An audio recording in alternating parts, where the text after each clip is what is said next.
Turning and turning in the widening gyre, the falcon cannot hear the falconer. ये opening stanza है poem का, जिसमें एक widening Jair की बात हो रही है. जायर से मतलब एक बड़े राउंड शेप से है, एक गोले से है, या यहाँ पर एक मतलब एक व्हील से भी हो सकता है, एक बड़े से पहिए से भी हो सकता है. तो अगर हम इसके पहले अर्थ या पहले कनोटेशन की बात करें तो एक बड़ा सा पहिया है जो कि टर्न कर रहा है लगातार. ये पहिया किसका हो सकता है? ये समय का पहिया हो सकता है. यानी समय का पहिया लगातार तेजी से टर्न कर रहा है, which means time is changing very fast and drastically. अब समय बदल रहा है. तो कैसा समय आ रहा है? बुरा समय आ रहा है. तो पोएट के अकॉर्डिंग या स्पीकर के अकॉर्डिंग बहुत ही बुरा समय लगातार जल्दी से आता चला जा रहा है. इसका दूसरा अर्थ ये हो सकता है कि एक फैल्कन है, एक पक्षी है, बाज, जो बहुत ही तेज़ी से गोल गोल घूम रहा है एक वाइडनिंग जायर में, एक गोले में घूम रहा है, जो कि गोला तेज़ी से लगातार गोल गोल घूमते हुए बड़ा होता जा रहा है. जैसे कि यहाँ हमें पिक्चर में दिख रहा है एक जायर है जो घूमते घूमते बड़ा होता जा रहा है, वाइड होता जा रहा है. तो एक फैल्कन या बाज पक्षी है जो हवा में टर्निंग एंड टर्निंग अर्थात गोल गोल घूम रहा है, और ऐसा करते हुए उसका जो जायर है यानी घेरा है वो वाइडनिंग अर्थात बड़ा होता जा रहा है. The falcon can not hear the falconer. अब ये जो पक्षी है वो घूमते घूमते बड़े गोले में घूमने लग रहा है, और अपने फैल्कनर जो उसका मास्टर है, उस पक्षी का, उसका नियंत्रण करता है, उसको अब सुन नहीं पा रहा. कैन नॉट हियर, उसे नहीं सुन पा रहा है. यानी उसका जो ट्रेनर है अब उसके कंट्रोल से वो पक्षी बाहर हो गया है. यहाँ फैल्कन की इमेजरी रिप्रेजेंट करने के पीछे एक सटल मोटिव है. Falcons were used as hunting animals since the medieval era. ये बहुत ही स्मार्ट ट्रेन्ड पक्षी होते हैं which are dedicated towards their trainers और masters, and they respond immediately to any noise that their handler makes.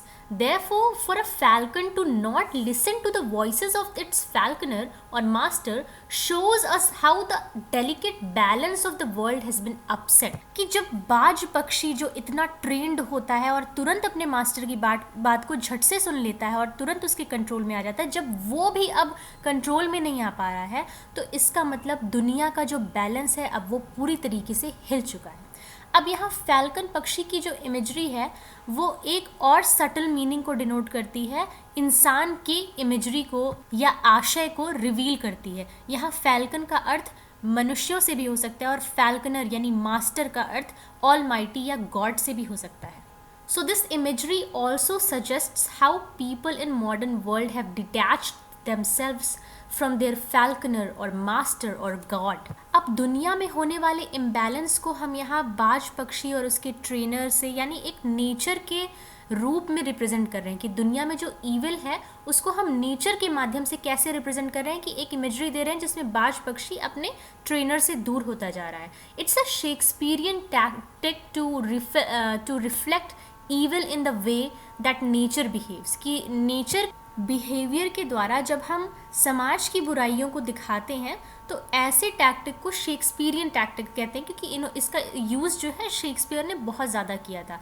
तो यहाँ पर वही शेक्सपियरियन टैक्टिक्स यूज़ हुई है. ये एक तरह की प्रोफेटिक पोएम है जिसमें फ्यूचर के बारे में भविष्यवाणी की गई है. During the time when the poem was written, world war was going on and it became the belief of the general masses that in this war everything would be destroyed and nothing would ever be the same again. They thought the world would end with the incarnation of Masiha in the form of a rough beast. तो उन्हें लग रहा था कि अब कुछ भी इस दुनिया में नहीं बचने वाला है, इसलिए एक मसीहा आएगा एक रफ बीस्ट के फॉर्म में और सब कुछ तहस नहस कर देगा, सब कुछ समाप्त कर देगा. वही जो माइंडसेट था सोसाइटी का, उसको इस पोएम में हमें पोएट ने दिखाया है स्पीकर की बातों के द्वारा.